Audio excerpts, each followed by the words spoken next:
Okay, so you just bought yourself a brand new 3D printer and it's not pushing out enough plastic. And one problem you might be facing is that your 3D printer does not have its E-steps calibrated. Okay, the first thing that you want to do is grab yourself some calipers and measure out 150 millimeters. Next, you're going to want to use the depth gauge to measure out 150 millimeters on the filament. Then you want to mark it with some tape. After that, you want to download a software called Pronterface, and then you want to make sure that you have the correct port and the correct baud rate for that port selected. You're then going to want to scroll through the output and look for something that says M92. There you will see an E, and right next to the E you're going to see your E steps. The next thing that you're going to want to do is make your way over to the length and make sure that you set that to 100 millimeters. And if you want to, you can change the speed as well. And after that, what you're going to do is press extrude and wait until the 100 millimeters of filament has finished extruding out. Now you're going to want to measure the remaining length of the filament and remember that length. So do you remember those E-steps from last time?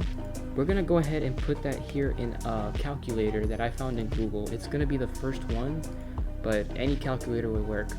Any E-step calculator, I'm sorry.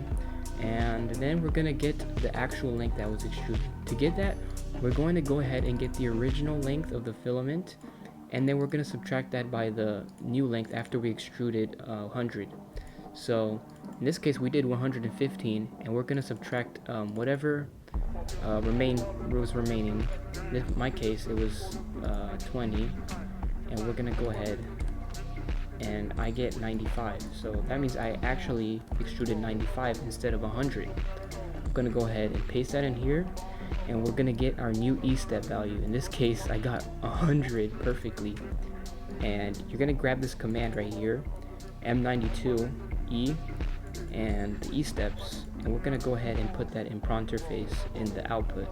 Now all you got to do is press send and make sure that you extrude another 100 millimeters just to verify that it's extruding 100 millimeters.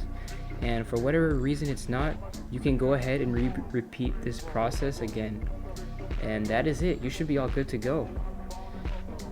If you guys want to see more cool tutorials like this, make sure to like and subscribe, because I don't only post tutorials, I also post some fun content as well. And yeah, just make sure to hit the bell so that way you don't miss those videos. Thank you guys, and I pray that you guys have a great day today. Goodbye.